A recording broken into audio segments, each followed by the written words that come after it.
This is the Streamlight Stylus, and I'm a big fan of Streamlight products, and this is no different. But I do think that you can find better alternatives in other Streamlight lights or lights from other brands. Now, some of the really good things about this light is that it's very sleek and lightweight. You can see it's a little bit taller than most. For context, here's an iPhone 12. You can see how tall it is. It's bigger than most of your in-the-pocket everyday carry lights, but I think it was designed to be that way, and we'll talk about that more here in a second. It's very strong and sturdy, and I like that they protected the charging port. All you have to do is slide this back, and it keeps dust, dirt, whatever else out of it.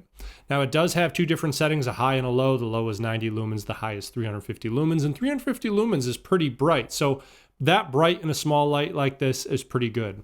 Now, this particular light also came with what they refer to as a holster, if that's something that you want to use. I don't know if I'd call it a holster, but I guess it's like a strip of nylon with a little pocket in it, and then you can just kind of hook it onto your belt here and just carry it around if you prefer to carry your light like that. Me personally, I like to keep a small light in my pocket, but to each their own.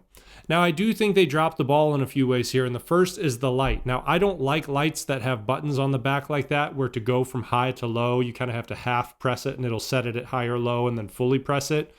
I don't think it's that intuitive. I wish they and some of the other manufacturers out there would stop making lights like that, and they would make it so that if you double click, it goes to high, and if you single click, it stays on low, or vice versa, something like that. Me personally, I just find that to be a little more intuitive. I also think they dropped the ball because this light is significantly bigger than something else like a Streamlight Micro Stream. And it's brighter, but it's almost the exact same light. So I don't really see the purpose if you were to buy something like this to carry around every day, why you wouldn't just get something else. Now, if you use it for other things, that might work, but just for day-to-day use, I think you might be better off with something different.